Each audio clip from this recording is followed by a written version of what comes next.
Pray করতেছি যাতে ডাকাত আমাদের এলাকায় আসে, এটা আমাদের একটা ইচ্ছা। অনেক দিন হয়েছে ডাকাত ধরি না, কালকে রাত্র থেকেও ট্রাই করতেছি, আজকে রাত্রেও আসি। We really pray and hope যাতে একটা ডাকাত আমরা ধরতে পারি। দোয়া করবেন আমাদের জন্য। খামেরা তো দাগ হয় কিভাবে? এই যে ভাবি, দাগও যাবে রাগও যাবে, নিন চাকা সুপার হোয়াইট। ডাকাতের জন্য যাতে আমাদের এলাকায় না আসে, যদি আসে ইনশাল্লাহ আর বের হয়ে যেতে পারবে না। আমরা এখন টহল দিতেছি পুরো এলাকা, সো দ্যাট সবাই যাতে সেফলিভাবে ঘুমাইতে পারে, বিশেষ করে যারা মহিলারা আছেন তাদের সেফটি আমরা ইনশিওর করতেছি।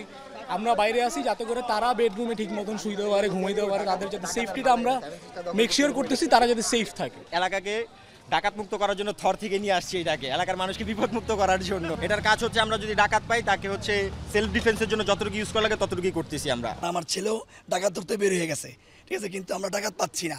ডাকাতরা কোথায় গেল, আমরা ডাকাত খুঁজতেছি, রীতিমতো তারা আসতেছে না, আমরা মারতে পারতেছি। ওরাই এখন এখানে আসতে ভয় পাবে যে কোথায় আসলাম। আর এটাতে আরেকটা জিনিস ভালো হয়েছে যে আমাদের এলাকার মধ্যে ইউনিটি বাড়তেছে অনেক। হ্যাঁ, আগে এইগুলো না হলে দেখতে পারতাম না যে আমাদের সবার ভিতরে একটা ইউনিটি আছে। গত পরশুদিন আমরা 3টা ডাকাত ধরেছি, টালিয়াপুশ মোড়ে ধরেছি আমরা। অটো রিক্সা ছিল, অটো রিক্সাটা চুরি করে এনেছে। আমরা যখন তাদেরকে তল্লাশি করি, তাদের কাছে আমরা 3টা পুলিশের পোশাক পেয়েছি। ইভেন পুলিশের পোছানোয় একটা চাপাটি ছিল, চাপাটি থাকাতে আমরা সন্দেহ করছি ওরা ডাকাত দল। তো ওরা কোনো কৈফিয়ত দিতে পারে না। তারপরে এখানে আমরা ধরছি, মানে যেটুকু মারছি, পরে আমরা আর্মির কাছে আমরা উঠাই দিচ্ছি।